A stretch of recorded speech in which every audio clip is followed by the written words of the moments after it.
Over here it is given that a particle has an initial velocity of 3 I cap plus 4 j cap.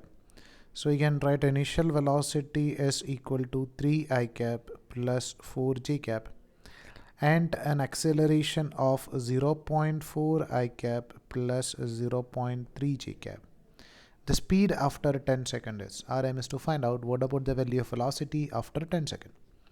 So we know basic kinematic equation, that is V is equal to V vector is equal to U vector plus acceleration vector into time.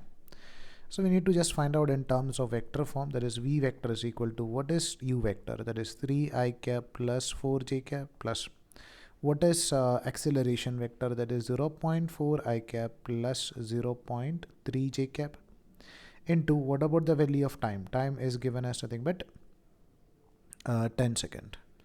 So we can write this V vector is equal to 3 I cap plus 4 j cap plus 0.4 into 10, that is 4 I cap, 0.3 into 10, that is 3 j cap. So we can write 3 I cap plus 4 I cap, that is equal to 7 I cap plus 7 j cap.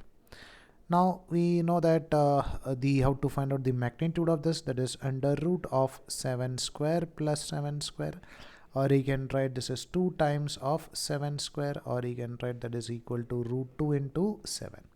So 7 root 2 will be the magnitude of this velocity or speed.